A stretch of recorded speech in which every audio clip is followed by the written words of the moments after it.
Assalamualaikum anak-anak hebat. Apa kabarnya kalian hari ini? Semoga sehat selalu ya.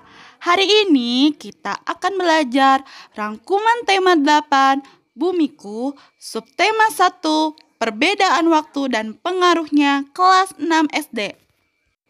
Oke anak-anak, langsung saja kita mulai ya. Yang pertama kita akan bahas pelajaran IPA. Rotasi bumi adalah gerakan bumi mengelilingi sumbu atau poros. Waktu bumi mengalami satu kali rotasi adalah 24 jam. Akibat terjadinya rotasi bumi di antaranya adalah 1. Terjadinya siang dan malam. 2. Gerakan semu matahari. 3. Adanya perbedaan dan zonasi waktu. 4. Terjadinya pembelokan arah angin dan arus laut. Gerak semu harian matahari adalah peristiwa di mana matahari seolah-olah bergerak. Sesungguhnya bumilah yang bergerak. Wilayah Indonesia dibagi menjadi 3 daerah waktu. Bumi kita berputar membentuk lingkaran 360 derajat dan membutuhkan waktu 24 jam untuk satu kali putaran. Garis yang tampak pada bola dunia atau peta dunia disebut garis lintang dan garis bujur. Garis lintang adalah garis khayal horizontal yang melingkari bumi. Garis lintang dibedakan menjadi 2, yaitu lintang utara dan lintang selatan. Garis lintang itu digunakan sebagai pedoman untuk pembagian wilayah iklim. Garis bujur adalah garis khayal membujur yang membelah bumi menjadi belahan barat dan belahan timur. Nah, ini dia 3 daerah waktu di Indonesia. Ada WIB, waktu Indonesia bagian barat, lalu ada WITA, waktu Indonesia bagian tengah, dan WIT, waktu Indonesia bagian timur. Untuk waktu Indonesia bagian barat, WIB mencangkup Sumatera, Kalimantan Tengah, Kalimantan Barat, Jawa, dan Madura. Kemudian yang termasuk waktu Indonesia Tengah yaitu Bali, Kalimantan Utara, Timur, Selatan. Kemudian ada Sulawesi, Nusa Tenggara Barat, dan Nusa Tenggara Timur. Selanjutnya ada waktu Indonesia Timur mencangkup Maluku dan Papua. Garis bujur yang terletak di belahan barat disebut garis bujur barat, sedangkan yang terletak di belahan timur disebut garis bujur timur. Garis bujur digunakan sebagai pedoman untuk pembagian wilayah waktu. Garis bujur barat dan garis bujur timur berhimpit di garis 0 derajat Greenwich. Garis ini melalui Greenwich Observatory di kota London, Inggris. Oleh karenanya, kota itu ditetapkan sebagai penentu waktu internasional. Saat berotasi 1 derajat, maka bumi membutuhkan waktu 4 menit. Apabila berputar 15 derajat, bumi membutuhkan waktu 1 jam. Berdasarkan perhitungan itulah, setiap tempat di muka bumi yang mempunyai selisih garis bujur 15 derajat akan mempunyai perbedaan waktu 1 jam. Bumi membuat sebuah jalur atau orbit berbentuk elips saat mengelilingi matahari yang disebut revolusi. Jalur atau orbit ini ditempuh dalam waktu 1 tahun untuk 1 putaran. Bumi mengelilingi matahari pada orbitnya dalam sekali tempuh selama 365 1/4 hari. Selama setahun, belahan bumi utara dan belahan bumi selatan secara bergantian menghadap dan membelakangi matahari sehingga terjadi perbedaan musim. Dampak revolusi bumi yaitu diantaranya 1. Negara yang berada di belahan bumi utara dan selatan setiap 3 bulan sekali mengalami perubahan musim. 2. Matahari tampak bergeser ke arah belahan bumi utara dan selatan, padahal sesungguhnya matahari tidak bergerak. 3. Perubahan rasi bintang. 4. Revolusi bumi digunakan untuk menetapkan kalender Masehi. Nah, di sini ada tabel musim di wilayah belahan bumi utara dan bumi selatan. Nah, kalian bisa baca ya untuk waktu belahan bumi utara dan belahan bumi selatannya. Selanjutnya kita akan membahas pelajaran SBDP. Jarak antara 2 buah nada dikenal sebagai interval. Jika dua buah nada tersebut dimainkan secara bersama-sama, kita mengenalnya dengan istilah interval harmonis. Jika dua buah nada tersebut dimainkan, satu nada kemudian disusul dengan nada yang lain secara berurutan, kita mengenalnya dengan istilah interval melodis.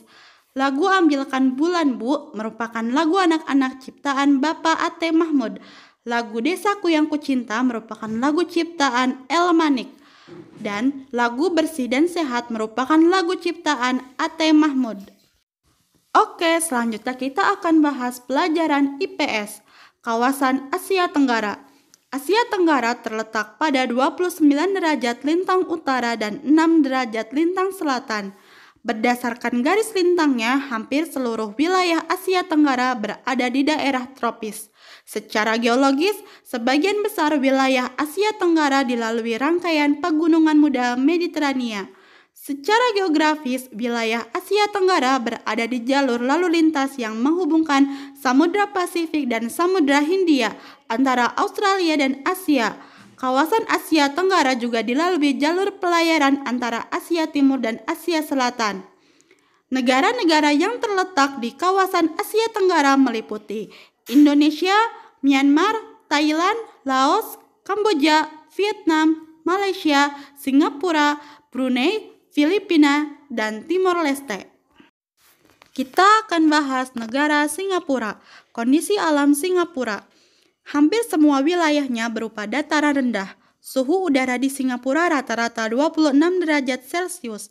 Negara kepulauan yang memiliki 63 pulau kecil, terletak 137 km di utara Khatulistiwa. Fakta menarik tentang negara Singapura, memiliki cagar alam yang terkenal di Bukit Timah Nature Reserve, memiliki taman botani yang terkenal yaitu Singapore Botanic Garden. Hampir semua wilayahnya berupa dataran rendah dan Singapura menjadi salah satu negara paling bersih di dunia. Singapura kini sudah menjadi negara maju dan sangat terkenal di dunia. Selain perkembangan yang pesat, negara Singapura ternyata juga mendapatkan predikat negara terbersih di dunia. Hal-hal positif yang dapat kita contoh dari negara Singapura. 1. Kedisiplinan masyarakat Singapura dalam menjaga kebersihan. 2. Kesadaran akan pentingnya kebersihan lingkungan. 3. Membuat peraturan yang ketat demi kenyamanan dan kebersihan negara. Dan yang terakhir, memberikan sanksi yang tegas bagi siapa saja yang melanggar peraturan. Kita akan bahas negara Thailand. Wilayah geografis Thailand dapat dibedakan menjadi 4 wilayah, yaitu dataran rendah, pegunungan, pegunungan kapur, dan tanah genting kera. Bagian utara dan barat wilayah Thailand merupakan pegunungan pohon jati banyak tumbuh di pegunungan utara. Bagian tengah wilayah Thailand berupa dataran rendah. Daerah ini dialiri Sungai Chao Phraya yang mengalir ke Teluk Thailand. Daerah ini merupakan daerah subur. Sungai utama di Thailand adalah Sungai Chao Phraya, Sungai Chi, dan Sungai Mun. Negara Thailand beriklim tropis. Daerah pegunungan berada di bagian utara dan barat. Gunung tertinggi adalah Gunung Doi Intanon. Pegunungan kapur berada di bagian timur yang disebut Pegunungan Plato. Tanah genting kera yang memanjang semenanjung Thailand berada di bagian selatan. Selanjutnya kita akan bahas negara Vietnam. Luas Vietnam kurang lebih 331.210 km persegi. Daerahnya terdiri atas bukit-bukit dan gunung-gunung berhutan lebat serta sedikit dataran rendah.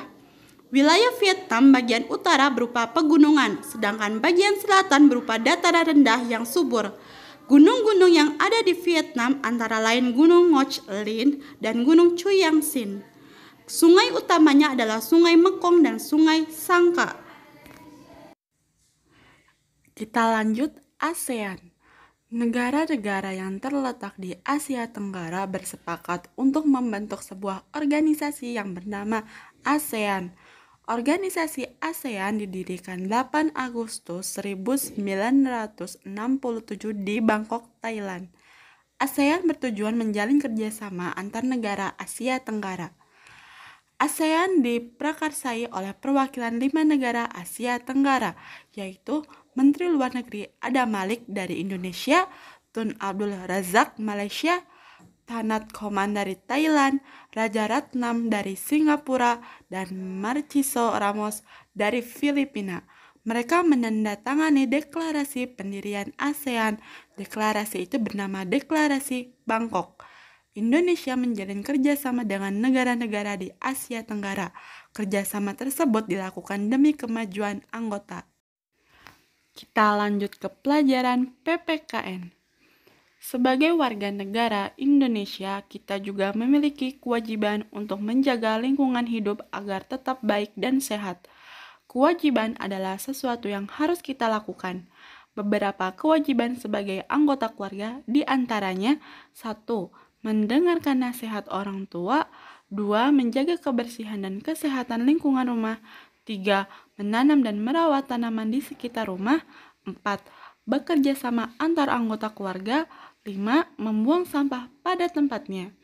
Yang dapat kita lakukan di rumah untuk menjaga lingkungan: 1. Tidak membuang sampah sembarangan. 2. Menanam dan merawat tanaman. 3. Membersihkan saluran air. 4. Menutup bak mandi. Dan terakhir, menyiram dan membersihkan toilet setelah digunakan. Kewajiban sebagai seorang pelajar di antaranya: 1. Datang tepat waktu ke sekolah. 2. Mengerjakan tugas sekolah. 3. Mematuhi dan menjalankan jadwal piket dengan baik. 4. Mengikuti ujian atau ulangan. Dan yang terakhir, menjaga kebersihan lingkungan sekolah. Kewajiban yang lainnya yaitu membuang sampah pada tempatnya. Akibat kewajiban tidak ditunaikan, sungai penuh dengan sampah yang akhirnya air sungai sulit mengalir dengan lancar. Kewajiban yang lainnya, menjaga kelancaran saluran air atau selokan. Akibat kewajiban tidak ditunaikan, saluran air tersumbat yang akhirnya menyebabkan banjir. Kewajiban selanjutnya, menjaga atau mengantisipasi tempat-tempat yang mudah menjadi sarang penyakit. Akibat kewajiban tidak ditunaikan, penyakit merajalela seperti diare, demam berdarah, penyakit kulit, dan lain-lain.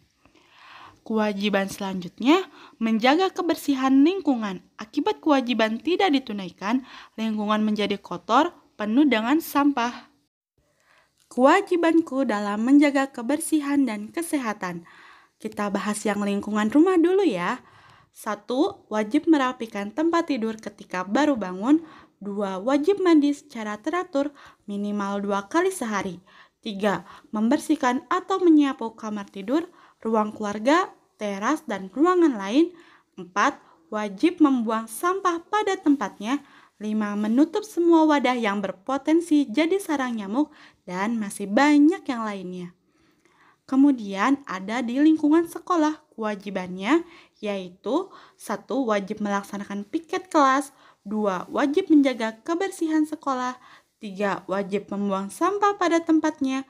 4. Wajib menyiram dengan bersih ketika keluar dari toilet, dan masih banyak yang lainnya. Selanjutnya ada lingkungan masyarakat. Kewajiban yang harus dilakukan: 1. Membuang sampah pada tempatnya. 2. Turut serta dalam kegiatan kerja bakti. 3. Menjaga kebersihan rumah dan lingkungan sekitar. 4. Wajib menjaga kelancaran saluran air atau selokan di depan rumah dan sekitarnya, dan masih banyak yang lainnya.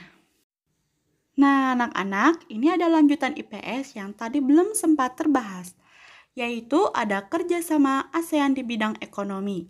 Di antaranya: 1. Pembukaan pusat promosi ASEAN. 2. Penyediaan cadangan pangan.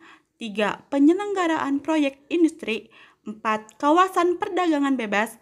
5. Koperasi ASEAN. Kemudian ada kerjasama ASEAN di bidang politik. 1. Defense Ministers Meeting. 2. Pengiriman duta dan konsulat. 3. Perjanjian ekstradisi ASEAN. 4. Perjanjian kawasan bebas nuklir. Dan yang terakhir, perjanjian kawasan damai, bebas, dan netral. Sekian pembelajaran kita hari ini tentang rangkuman tema 8 subtema 1 kelas 6. Sampai jumpa di pembelajaran selanjutnya. Yang belum subscribe, jangan lupa like, comment, and subscribe. Terima kasih anak-anak.